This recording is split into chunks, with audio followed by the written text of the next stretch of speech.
We have not heard a bad word about Bobby Ryan in the course of this trial. His son, Robert Ryan Jr., said that he was a fantastic dad. Michelle Ryan said she was very close to her father. She used the word wow to describe her father. That's what he was in every sense of the word. Such a beautiful, loving man. He worked as a lorry driver with a local quarry in County Tipperary. He used to work very early, long hours, and he also worked as a part-time DJ, and he went by the name Mr. Moonlight, and that was where his passion, it seemed, lay. He wouldn't have any sort of old snobby stuff about being a DJ. He just wanted everybody to have a good time. Anything from the Wolf Tones to ABBA, and whatever it took for them all to have a good time. But a lot of the time what people were hiring was Bobby, because Bobby was the party. He really and truly was a tonic. You know, he'd never hurt anyone. If you wanted anything, Moonlight, Bobby Ryan.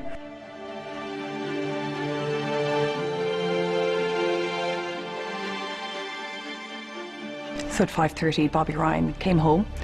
His son's partner, Leanne Hallisey, was staying there at the time with her daughter, Amy. So Bobby Ryan spent a lot of time with them. He spent the evening with them. She described how he was down on the floor playing with his grandchild. Bobby Ryan, the night before, was somewhat agitated by the amount of text messages that he was getting from Mary Lowry, and he was showing these to his son's partner and asking her opinion on them. At 9:30, he left the house and he asked Leanne would she be okay, that he was going to go up to Mary to see what was wrong with her. I asked her what time did Bobby arrive to her house on the Thursday night. She said about 10:30. She said he was in great form, that he was wearing a snazzy navy jumper and that they listened to music till 1 o'clock. She said he had a habit of leaving at 6:30. He would go home to get his lunchbox, his boots, and then go to work in Killardocumentary Quarry. She said that she normally heard the sound of his van going across the cattle grid, and that morning it took a little longer than usual to hear that. I said, did you notice anything after he left? And she said, yes. I was sat up in bed thinking, what the hell is keeping you from starting the van? And I said, how long was that? And she said it was at least 5 minutes, maybe 7, maybe even longer. Once he left Faunagown, he was never seen again. My brother Robert had rang me to say that you know, he'd been to the quarry or whatever, and Daddy's van wasn't there. So and my first initial reaction was, okay, you know, maybe he's taken the day off, even though there was a bigger portion of me that said no way was he going to take the day off. Bobby Ryan's daughter Michelle was the one who raised the alarm because he hadn't shown up for work, and I suppose that went to his character too, because he was a hard worker, he was a good timekeeper, he was never late. Well, here in the radio station we got notification from the Gardaí that they needed some help in tracing a missing person, and that missing person was Bobby Ryan. And I mean, that rang alarm bells with me. Was it the Bobby Ryan that I knew? And of course subsequently we found out that it was. When Michelle Ryan was the one who reported her father as missing, she decided to go to Gardaí. She went down there with an aunt of hers, and she stepped out of the Garda station at one point, and her aunt did say to the Gardaí that Bobby Ryan had suffered from depression in the past, and that she was concerned that he may have done something. Bobby Ryan his case was just being treated as a missing person investigation at this point. Michelle Ryan received a phone call from Mary Lowry, who then offered to come out and meet her. When I was in Mary Lowry's car, I had asked her where was the woods from her house, what distance was it, and she said about 1.5 miles to 2 miles. So I said we need to go there to rule it out. We went there, and I don't even think Mary Lowry's car was stopped when I jumped out, and it was like I was running forever. But it was only a short distance from where we drove in to where the van was. She said that she then ran into the woodland searching for her father, calling out his name. And when she came back, Gardaí had then arrived at the scene, and she was speaking to a Garda, and she asked for permission to go back into the van. A number of things didn't click with me, first of all. Number one, I was able to open the driver's door of the van. Daddy would have never have left his van, and the way the seat was. You know, I knew what way the seat used to be positioned, because when I used to get in to drive it after Daddy, I never used to have to adjust it. But that day, when I got into it on the 3rd of June, the seat was back to the back. And she went out and told Gardaí that her father wasn't the last person to drive that vehicle. As we searched, we became aware of a potential sighting at the Cardangan Road. We searched the whole areas there. We just continued searches. We searched empty buildings. He had vanished without a trace. There were extensive searches involving Gardaí and members of the public of Banshee Woods, where his DJ van was found. It was mental torture. Was Daddy tied up? Was he trying to get to his phone? Was he hurt? You know, was he still alive? Like, these are everything. Like, I mean, for weeks on end we were going through the woods screaming his name. We were called in by Catherine Costello. Bobby Ryan's van, as you know, was found down here at the end of the passage. I suppose there was an element of maybe suicide because the van was found not locked. So not alone were you looking down, but you were looking up as well. You were searching for a phone, you were searching for car keys, you were searching for a shoe, any slightest bit of evidence at all to indicate that he was in here. But we found absolutely nothing. We were confident, very confident that our search was thorough, that we could confidently report back to An Garda, know that there is nobody here. We would have been confident that we had searched every inch of the areas that we had designated ourselves. As Gardaí searched the farm at Fonagown, they did so with the help of Patrick Quirk, unaware that he and Mary Lowry had been having an affair. We heard when Gardaí searched the land at Fonagown, when Bobby Ryan was still a missing person. When Gardaí searched 2 slurry pits, Patrick Quirk was there to assist them and show them the pits. And when he was asked, were there any more tanks on the land, he said no, knowing full well that there was a 3rd tank. We heard from Martin Lowry's brothers, Jimmy and Johnny, who gave evidence at the trial to say that they recalled the runoff tank being constructed in the 1970s, and asked who was aware of the existence. They said, you know, the 2 of them, Martin Lowry obviously, and Pat Quirk. When Mary Lowry's husband Martin died in 2007, she was left with this huge farm that she had to take care of. She also had 3 little boys to look after. Mary Lowry said that she found it very difficult to cope, you know, on her own. She said she didn't have any experience with accounts. Patrick Quirk stepped in with an offer to rent some of the farm from her and to manage her investments. Patrick Quirk is married to Imelda Lowry, whose brother was Martin Lowry, and Martin Lowry, we heard, was a very good friend of Patrick Quirk's. He described him as a best friend. The 2 of them became very close, and eventually the relationship became physical. In her testimony today, Mary Lowry said that the only explanation she could offer for this seedy affair was that she hadn't had a sexual relationship for many years because her husband had been sick. It is several weeks after Bobby's disappearance and search parties are still at work. As another search comes to an end, Catherine Costello receives a phone call from Mary Lowry. Well, it was becoming apparent that it wasn't suicide.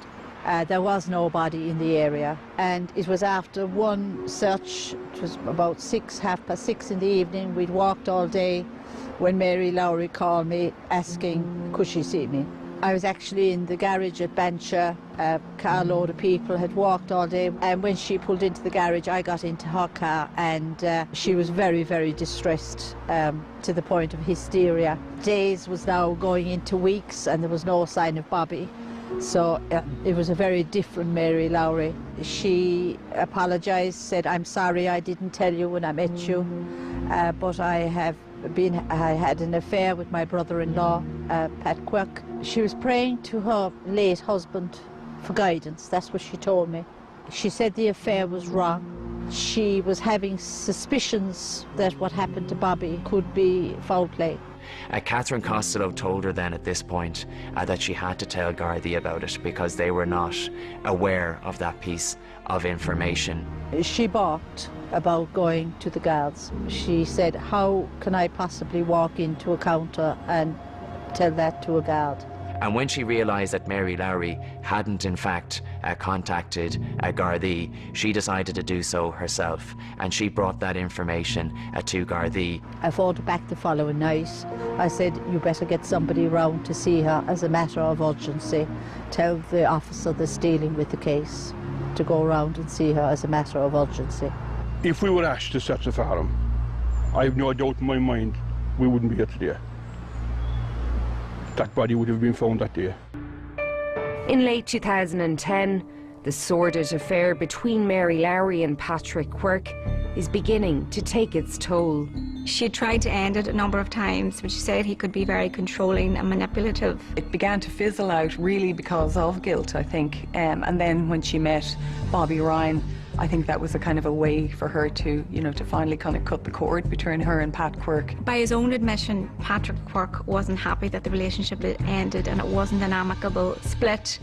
There was one day in particular when he had taken Mary Lowry's phone, he had gone through the text messages on it, and he had found messages from Bobby Ryan. He took the phone and he texted Bobby Ryan from the phone saying, "I'm the man." We heard that on the day that the body was discovered, that Pat Quirke had decided that he would empty a slurry tank. He needed water to agitate the slurry.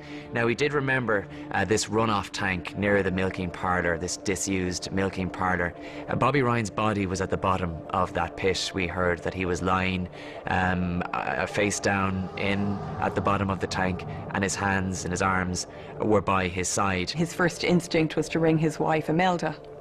So Imelda, he didn't want to say what had happened over the phone, so she asked him, did he want a lift, and he said yes.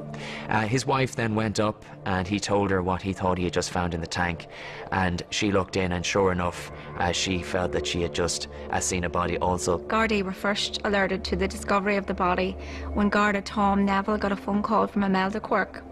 Now, there was some question why he didn't call Gardaí first. Why did he call his wife?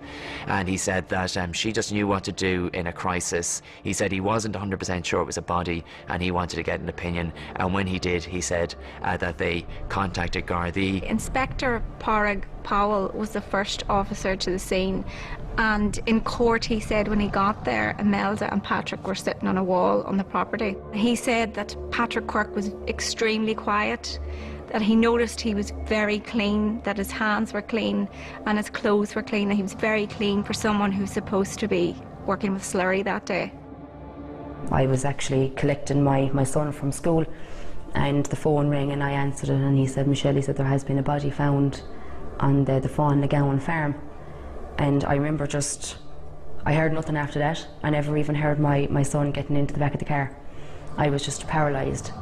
We wanted it for so long to get Daddy back, and that day came, that phone call came, and as broken as we were, that just took every last bit out of us. The detective superintendent said he looked inside the tank on April 30th, 2013 and couldn't see a body from standing position. He said that he knelt down, and with a torch he told the jury that with the aid of a clearer view he believed that the person inside the tank was Bobby Ryan. The deputy state pathologist at the time was Dr. Khalid Jabber.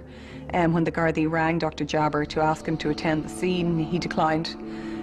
So then the Gardaí took their own decision to remove the body from the tank. They needed to take this second concrete slab off to allow the fire officers who had attended the scene a better access to extract it. They did so with a mini digger. A Garda was operating this particular digger, and during the process of pulling back and taking off this concrete slab, we heard that it split and that some debris fell into the pit where Bobby Ryan's body was lying below. They took the decision to go into the tank and to lever the remains onto a sheet of tarpaulin and then kind of ease that out of the tank. He was then placed in a body bag and he was taken away for a post-mortem, which was conducted by the former state pathologist, Dr. Khalid Jabber.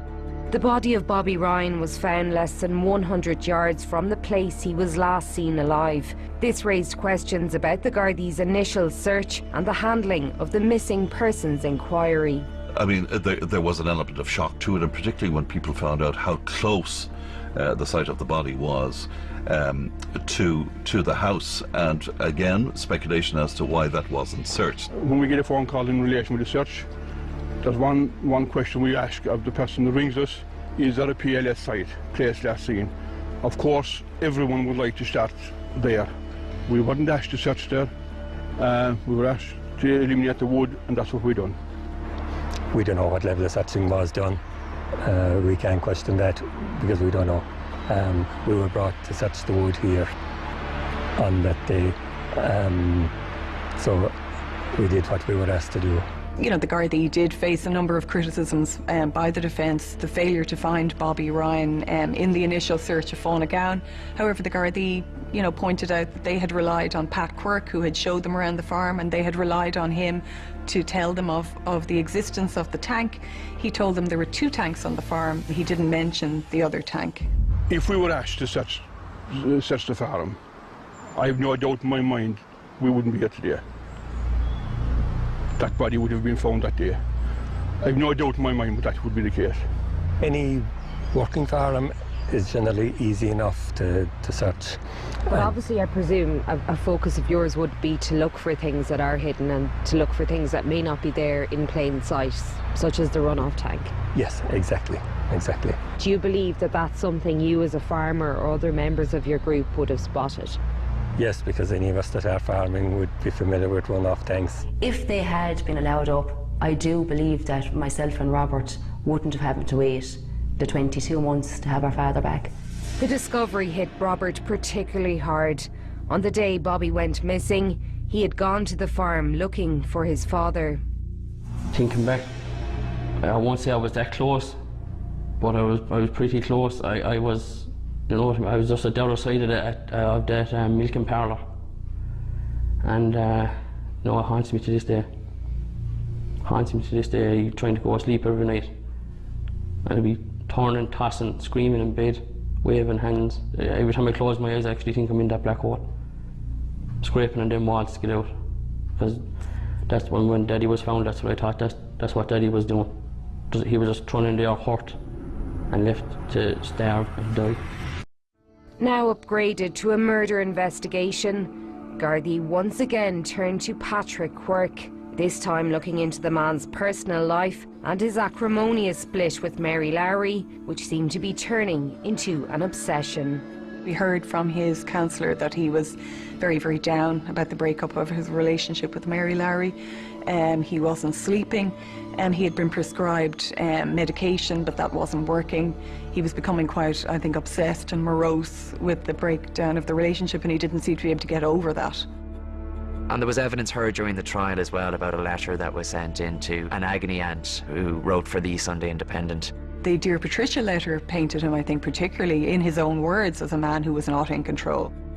This was an anonymous letter, but it spoke about how this person was married, that he'd entered into an affair with somebody, that this affair had ended, and that this person had met somebody else, had moved on with their life. And he felt very let down because he felt that he had done a lot for this particular person. Mary Lowry gave evidence of reading this particular letter, and she suspected that it might have actually been penned by Patrick Quirk, and she brought it to his attention, and Patrick Quirk did admit that he was the author of that letter. And when asked why he had written it, he said he'd no one else to turn to. The response to that letter was very interesting because Patricia Redlish basically told him to cop himself on, that it was, you know, down to him to see how he would proceed from here.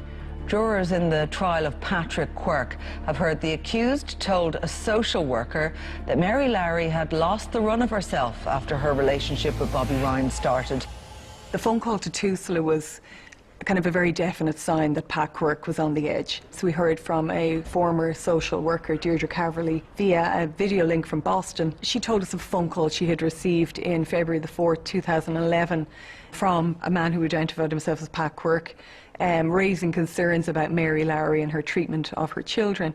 He claimed that she was leaving them alone and unsupervised for long periods of time at night, and that the wider paternal family were very concerned about this. It was investigated. A social worker was sent to Mary Lowry's house, and subsequently it was found that there was no cause for concern. This one act alone, I think, was enough to kind of paint Pat Quirk in a very bad light, in a very vindictive light.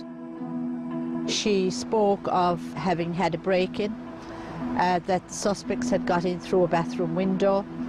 There was nothing of value taken. That An Garda had said it was possibly local use. She was now suspecting that it was Pat Quirk that had staged that break-in. She told me that she was taking particular security precautions. The alarm was activated around December of 2012, and Gardaí were sent out to investigate, and they concluded after a visit that it was a false alarm. Mary Lowry asked one of her sons then to look back over the footage of that day. She said that she wasn't too familiar with how the system worked. Because of this, she discovered that Pat Quirk had been going up to her house on a regular basis, looking in the windows. That footage was shown to the jurors, and it showed Patrick Quirk wandering around the house, looking in windows, walking around the property, and then he goes into an area where we heard there was a clothesline. Mary Lowry claimed in her evidence that Patrick Quirk had taken some of her underwear off that clothesline. To steal keys, to intrude in your house, to frighten you, to stage break-ins. This is not somebody in love with you. It's not normal. She became very concerned, and she decided then at that point that things had deteriorated to such a point that she felt it was time now to bring an early end to this lease. Patrick Quirk wanted compensation, but eventually agreed to leave the farm, and he was due to do so at the beginning of July of 2013, and it was a short time before that, April 30th of 2013, that he of course discovered the body of Bobby Ryan in this underground runoff tank beside a milking parlour on Mary Lowry's land. The CT scan showed really extensive skull injuries. It was actually extremely poignant evidence, I thought, because it just showed the extent to which Bobby Ryan had been beaten. 2013, and Patrick Quirk, only months away from being evicted from the farm at Faunagown, begins preparing for the inevitable discovery of Bobby Ryan's remains. His actions now will leave a trail of circumstantial evidence that will form the basis of his prosecution.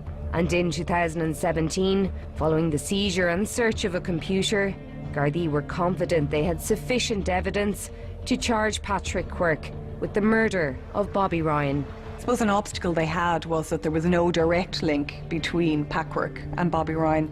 There was no DNA evidence found, there were no fingerprints found, there was nothing to actually bind the two together. We're all so enamored with CSI programs nowadays, and we watch them all of the time, and we see these immediate results from DNA, and we see these sort of immediate closure of investigation and stuff, that we almost expect that to be applied to something like this. And of course, I mean, one thing is fiction, the other is reality. One of the first things the prosecuting barrister Michael Bowman said to the jurors was there was no smoking gun, they weren't going to be presented with blood-stained clothing. There were no direct evidence, forensic or otherwise, linking Patrick Quirk to the murder of Bobby Ryan. He said that all of the evidence against Mr. Quirk would be circumstantial. The prosecution will seek to put a chain of circumstantial facts together, and it's those circumstantial facts, each one in and of itself may not be sufficient to prove the case beyond a reasonable doubt, but when they're put together as a composite picture,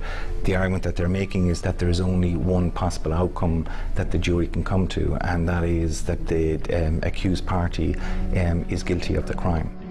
The jury were told that they would have to piece together the different strands of evidence to decide if Patrick Quirk had in fact murdered Bobby Ryan beyond all reasonable doubt. And what Michael Bowman also did was he speculated about Patrick Quirk's motive for killing Bobby Ryan. Bobby Ryan was essentially a love rival, and Michael Bowman suggested that Patrick Quirk felt he needed to get Bobby Ryan out of the picture, that he wanted to get back with Mary Lowry, and he reached a point where the only way he felt he could get him out of the picture was to murder him and to dump him in an underground pit. Unfortunately for Mary Lowry, they had to delve very, very deeply into her private life in a way that really does not happen in most trials. As the prosecution began presenting its case, it relied on several key pieces of evidence. The first and possibly the most contentious piece was the direct testimony of the woman at the centre of the love triangle, Mary Lowry. There was a series of robust exchanges between Mary Lowry and the defence lawyers on, I think, her third day. She was cross-examined at length, as was Bernard Condon's right. He had his client's best interests at heart.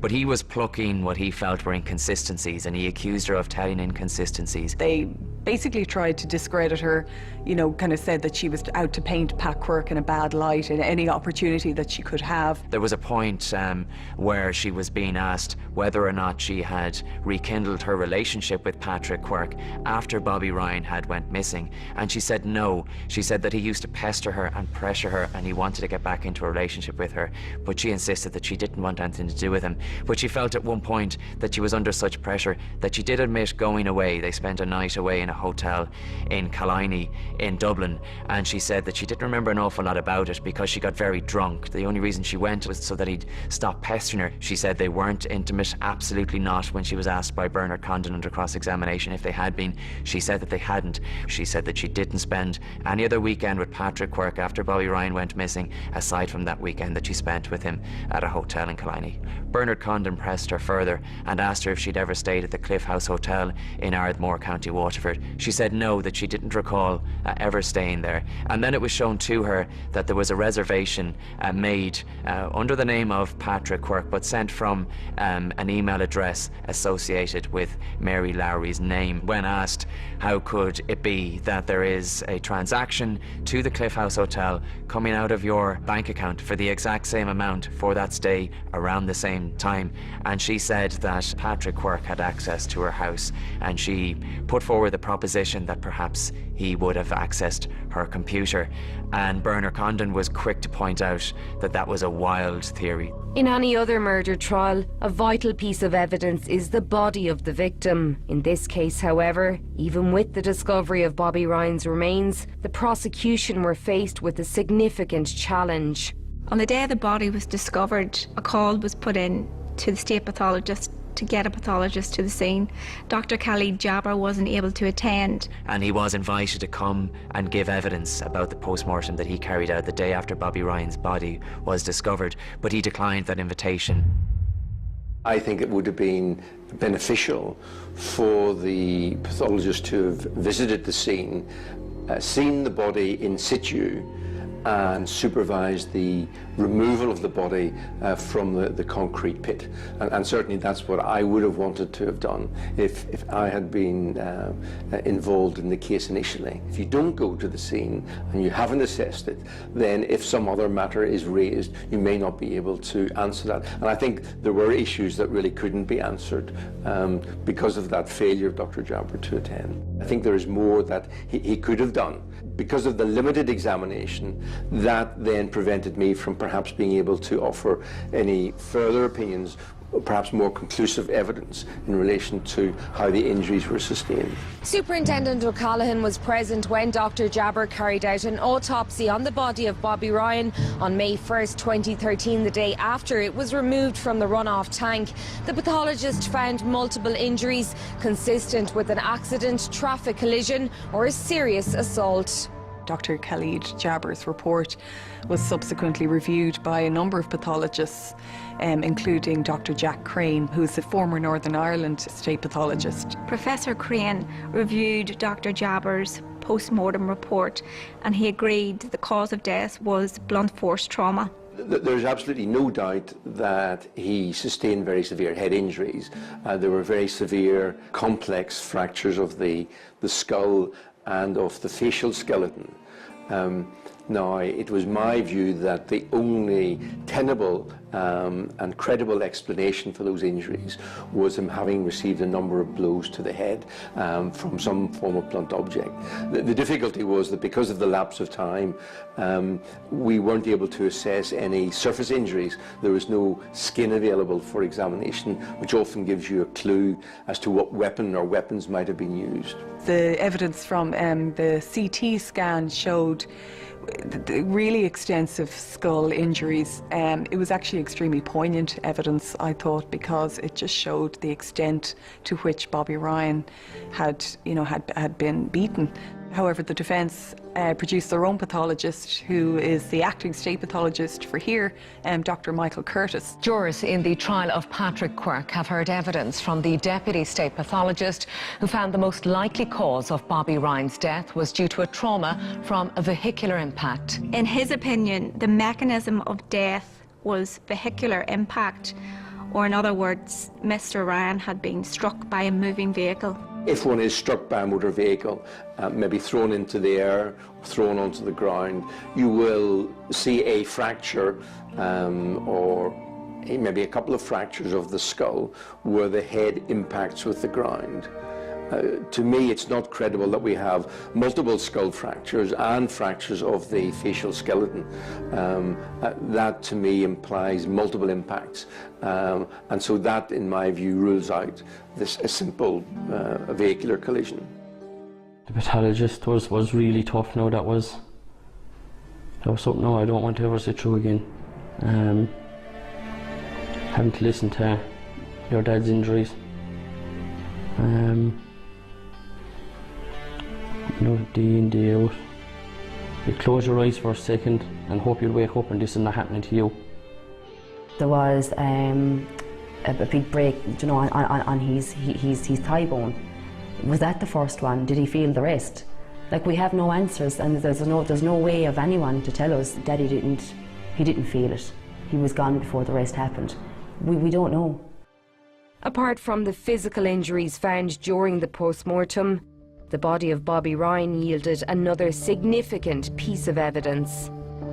Dr. Caleb Jabber preserved a maggot that was found on Bobby Ryan's body, and he took that away for further analysis. Dr. John Manlove, a forensic scientist who specialises in the study of insects, had been contacted by Gardaí in 2014. He gave various details about what type of insects are attracted to a particular chemical that is released by the body post-mortem. Using a single insect larva taken from Bobby Ryan's body during the post-mortem, he identified the common blowfly. What his evidence was with these particular flies, in his opinion, were at a stage of growth that suggested that the pit was opened sometime in the weeks before Bobby Ryan's body was found by the accused.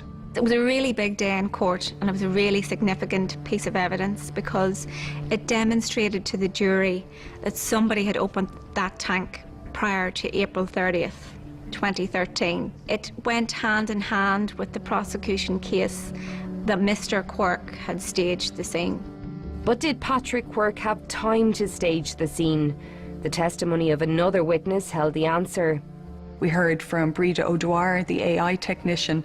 Her evidence was very central, I think, to this trial when she placed Pat Quirke in his own milking parlour at Branchemore, still milking at 9:30 at a time when he would normally have been washed up, the place spotless, and on his way to breakfast. That was critical in terms of suddenly a window of opportunity opened up here. Pat Quirke's alibi fell away, and all of a sudden, where was Pat Quirke on the morning? Patrick Quirke was the person who had access to that tank. He was the person who had the opportunity to open it, and he was the person who had a motive to kill Bobby Ryan. The evidence of Dr. Manlove raised the question of why the tank was opened in the weeks prior to the discovery. The answer was found during the search of a computer. The day it went before the jury, you could see from their faces that this was very, very significant. It was a hugely damning day in court. And many people will say that that was the day in court that Patrick Quirke was convicted. The prosecution in the trial of Patrick Quirke had very early on stated that there was no smoking gun, but on the 22nd of March, the state presented the next best thing, the search history of a computer seized from Patrick Quirke's home. The day the computer evidence went before the jury was a hugely significant day. The prosecution had been building toward this for a long time. The jury in the trial of Patrick Quirke has heard a computer seized in his house contained Google searches for human body decomposition. The issue was the amount of searches, the period of time over which all this searching was done. The material which was being viewed was of a very similar nature. grisly nature, and that whoever was conducting these searches had taken a very keen interest in human decomposition. Forensic analysis of the computer's hard drive also found links to YouTube videos which appeared as images, but Gardaí could not verify if those videos had been watched. These included a link to a YouTube channel called The Body Farm and Beyond, which takes you on a tour showing and discussing human remains, skin slippage and DNA analysis. I mean, it's not something I think that most people would search on their computer. You know, how does a human body decompose? What stage is it at? You know, a week after the death, 2 months after the death, you know, 2 years after the death. Gardaí arrested Mr. Quirk on a charge of murder. He was taken in for questioning, and this is when they put all the material that had been found on the computer to him. They put it to him that he had searched for human decomposition on his home computer, and they asked him why. He said to them, "My son had recently died, that's all I'm going to say." They sympathised with him, but then they came back to it and they said to him that actually one of the searches had been conducted in July 2012, which was a month before his son had died. He didn't really seem to know what to say to that. The dead went before the jury. You could see from their faces that this was very, very significant. It was a hugely damning day in court, and many people will say that that was the day in court that Patrick Quirk was convicted. The computer held even more evidence, but after fierce opposition from the defence, it was deemed inadmissible. Among the material from the computer that had been excluded were searches to do with the Joe Riley case and the Siobhan Carney case. The user had viewed an article titled "How Joe Riley Committed the Perfect Murder." There were a number of audio clips that were excluded from the evidence. They didn't go before the jury, and Judge Creedon ruled them inadmissible. She said that they were more prejudicial than probative, and that they pointed to the strange sexual proclivities of Mr. Quirk. These audio clips consisted of Patrick Quirk and Mary Lowry engaged in sexual activities. The same search of Patrick Quirk's home that yielded the computer evidence also uncovered a note. Some text was clearly legible and seemed to be an attempt by Patrick Quirk to point the finger of suspicion at Mary Lowry. I think the note that he left in the study was very much a deliberate plant. It appeared on the surface to be, you know, his musings of how on earth did this happen? You know, why was Mary so confused about, you know, how long it had taken Bobby Ryan to leave the yard that day? You know, how did she find the van so quick? It appeared to be kind of a list of questions that showed that Pat Quirk was trying to solve this murder mystery on his own. But using an electrostatic detection apparatus, Gardaí found the indentations of more text left from a previous page in the notebook. But then the secret indentations revealed a very different picture. There was a handwriting expert who gave evidence, and he was asked to examine this particular document. We heard from Dr. Jeremiah Maloney, who was a handwriting expert at the Garda Technical Bureau. He told the trial how he had used a device to read the indentations from previous handwritings, and that was quite explosive actually, that point in the trial. He found what the guards will know, dispose of phone, keys, clothes. Body murdered, possibly in house. There was reference to body being naked, and these were a number of words that were found as indentations on the paper. Throughout the trial, Patrick Quirk's demeanour was mostly the same. He was very stoic, very expressionless. There was one day in particular when that mask seemed to slip, and that was the day that Jack Lowry gave evidence in court. Jack Lowry, Mary Lowry's middle son, came in to give evidence. Again, Pat Quirk didn't look at him as he entered the room.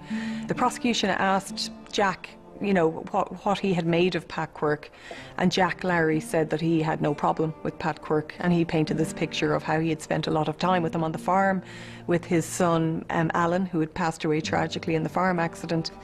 And he'd gone back in time. He was talking about a time in Fonagown when they were children and they were playing on the farm, himself and Alan and Patrick Quirk. And it was very clear that there was some kind of bond had formed between the three of them. And the reaction from Pat Quirk to this was actually quite extraordinary. Patrick Quirk became very, very emotional. His lips were trembling. He was clearly fighting back tears. And for the first time during the trial, you really saw some sort of sense that he had actual emotions. At Bobby's funeral, his daughter, Michelle, spoke so eloquently about her father, and spoke about that profound sadness, and also spoke about the need for justice as well, and that somebody should pay a price for the death of her father. Michelle Ryan addressed the congregation and said, you know, God didn't take Daddy from us. Somebody else who was playing God did that. I just jumped up out of my seat and went over and I grabbed the coffin and I hugged the coffin. It seemed to just 4 screws. I wanted to just unscrew them. And regardless of what was facing me in there, I just wanted to hold it, do you know what I mean? I wanted Daddy back. There was nothing else going to do me. There was nothing else going to do me. There was a brown box. But what was inside in that brown box, I wanted it, but it belonged to us, it belonged to me, do you know what I mean? It wasn't just Daddy, it was my best friend. He was a granddad. You know, he was our world, he was the life and soul, like, of everything. The jury began its deliberations at 2 p.m. yesterday. They returned just over an hour later, requesting a transcript of all of the Garda interviews with the accused, Patrick Quirke, and requesting phone records submitted in evidence. The jury have 2 verdicts open to them in this case. They can find Patrick Quirke guilty of murder, or they can acquit. At the end of the day, the most important thing here was that Patrick Quirke, a 50-year-old farmer, was sitting in the dock accused of the most serious crime that anybody can be accused of in this country. And the only people who really mattered, when you think about it, was the 12 men and women of the jury who ultimately had to decide his fate. Every minute that went past was pain. Not knowing 12 strangers, will they come back, whether guilty or not guilty. It's something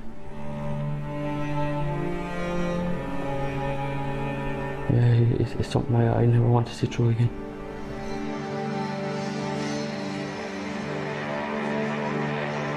Patrick Quirke arrived at the Central Criminal Court this morning, accompanied by his wife Imelda. His last morning as a free man and as an innocent man in the eyes of the law. It was very tense in courtroom 13 as the accused Patrick Quirke sat in the dock, and the foreman of the jury read out the verdict, finding him guilty of Bobby Ryan's murder by a majority verdict of 10-2.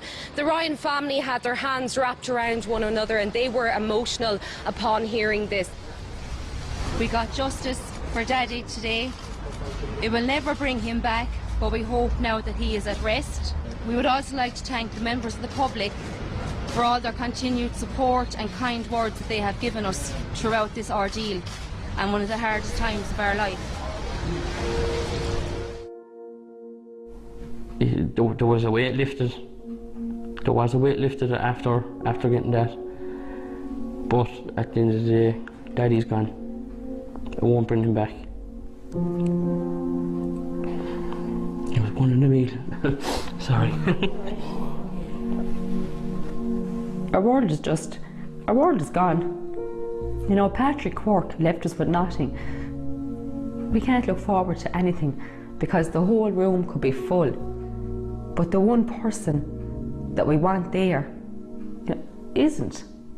The last time I was with him, he was playing down below in Pat Fox's. It was like somebody up there was telling us, this is going to be your last time together. You're never going to have another night like this, you know, and they just rolled all the years into one. And he put on Tina Turner, Proud Mary. And he was there, come on Shelley, sing the song. And I did, and his 2 jaws, they just lit up and the tears were coming out his eyes from laughing. And that was the last time that I was ever going to dance for Daddy or sing with him again. The following Friday he was gone. Yeah.